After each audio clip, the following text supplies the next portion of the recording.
facts and opinions look so similar. Don't worry about it. Happens all the time. Hi guys, welcome back or welcome to Switch to Life, and today we're going to be reviewing Inside Out. And as I'm sure you're all aware, the reason that we're doing this is because the sequel, Inside Out 2, is getting released this Friday. And with that in mind, I gotta say that after watching this movie, there's a good reason why this movie is getting a sequel, because, well, I mean, the movie is extremely good. Unfortunately, I kind of thought it was a one-off, so maybe we'll see if the sequel is deserved. As of right now, I think that the film is fine on its own, but at the same time, I'm excited to see what happens in the sequel. So I'm just going to come out and say it. This is probably the last truly great Pixar movie, or at least one of the last ones. In my opinion, the last truly great Pixar movie was Coco. After that, every single Pixar movie is kind of a flop in some way, shape, or form. But Inside Out is one of the few that is truly universally praised because it comes out with a very unique concept. But before we dive into that, let's dive into the animation. The animation of this movie is extremely good, and it's definitely unique compared to all of the other Pixar movies. I love how they have like felt texturing inside of the emotions' hair, and they make them really shine, and that's really cool. But at the same time, it's really awesome what they do with the overall animation. And it's nice to see that they have a lot of memory orbs being implemented with their own individual memories rather than some copy and paste going on. That's really awesome. I love that. And of course, who could forget the music? The music for Inside Out is A+ material, and I just love it. You can just listen to the soundtrack on repeat. It not only is it awesome, but it's also relaxing and soothing.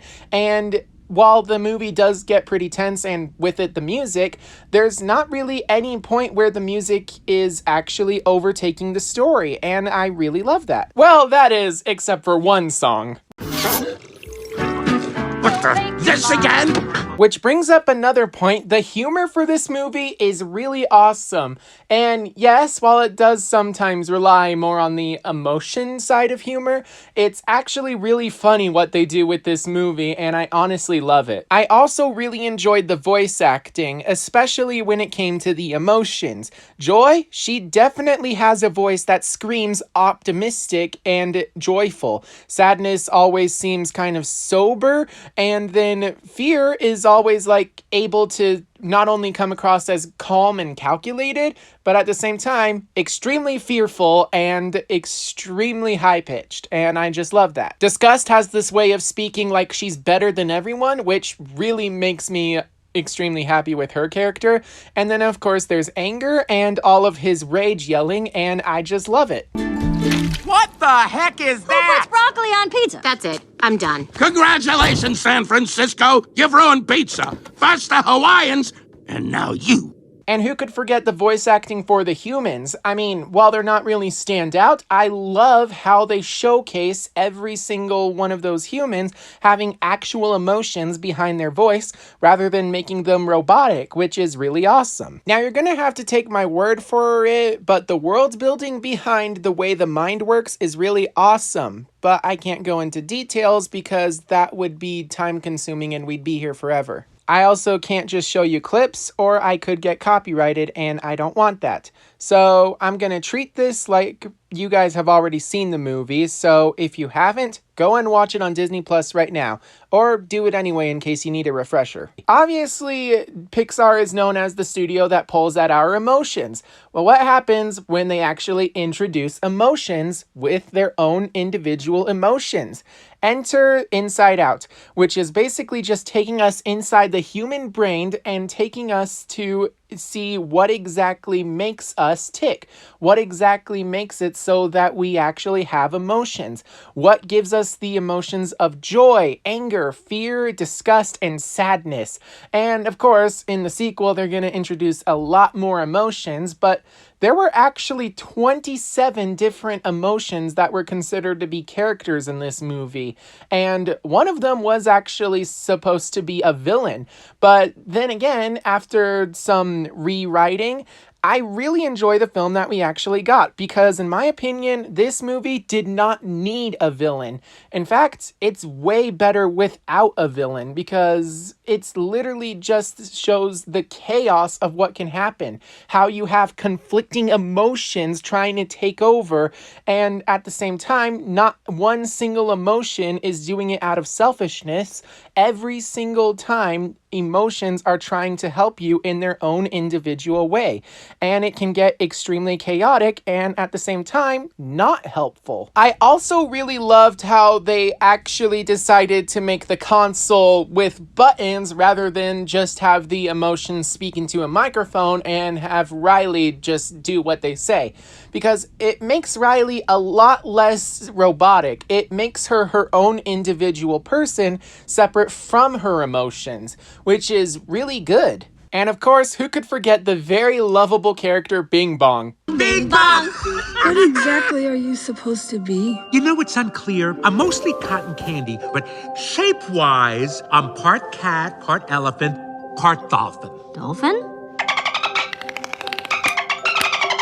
Apparently Riley, for some reason. But anyway, he's really funny and definitely a really awesome character, and it was really sad to see him go. I mean, it's definitely emotional, but I just loved what they did with his scene. And honestly, it kind of makes sense. This was literally the scene where the emotions, and specifically Joy, was saying goodbye to Riley's childhood. She was finally ready to let Riley grow up, which was actually a concept that was featured as the prominent plot point in the early stages of development, but not in the final movie. While they don't actually mention it outright, one of the major reasons why Joy is so optimistic is that she's actually trying to make it so that Riley doesn't grow up. Make it so that it's happy fun times for everyone all the time. But in this case, Joy is finally letting go and realizing that the other emotions have their place, specifically sadness, who didn't really do anything for a while, at least nothing of value that Joy saw. But over time, during the journey, Joy realized that sadness actually does have something important. Sadness is a way to communicate that everything is not okay and you need help. And of course, it's a way for people to realize that, and they can come out to help you and make you happy, which is really good. It's really nice to see how the headquarters goes from being surrounded by yellow joy-filled orbs when Riley was a child and a young teenager, and now that she is almost a teenager by the end of the movie, she has a lot of different colored orbs, each showcasing a different emotion.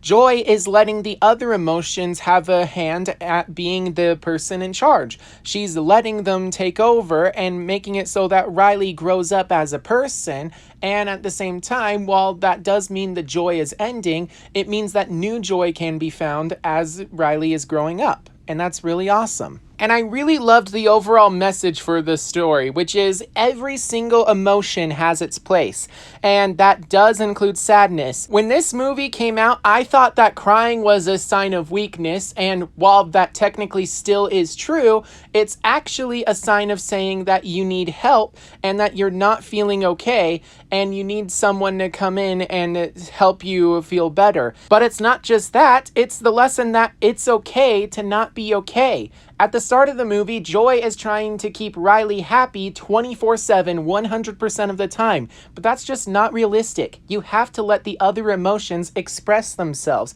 You have to let some of your other emotions come through, even if it's something like anger or fear or disgust, and especially sadness, and that's really awesome what they did here. I also really enjoyed the scene where we dive into Riley's parents' head and see their emotions, and I especially loved the detail where where while Riley's head is chaotic and every emotion is trying to take over, it seems like in her parents, the emotions have managed to become more subdued. They have an established dynamic and they actually work together rather than trying to take over. And that's really good. It shows how Riley's parents have actually matured versus Riley, who is still just a kid at this point, and that's really good. Uh-oh, she's looking at us. What did she say? What? Oh, sorry, sir. No one was listening. Is it garbage night? We left the toilet seat up. What? What is it, woman? What? I also really enjoyed the scene in general just because it's extremely funny. And at the same time, so was the movie as a whole. But what did you guys think of this film? Make sure to leave some of your thoughts down below in the comments. Also, are you guys excited for Inside Out 2? I know I am. I've already purchased my movie tickets and I'm going to go see it this Friday, and the review will be posted next week on Tuesday. With that in mind, I hope that you subscribe so you can keep up to date when that video goes live. But without further ado, I hope you guys are staying safe out there, and I will see you all in my next video. Bye bye. I have access to the entire curse word library. This new console is done. Sorry, I did it again. My bad.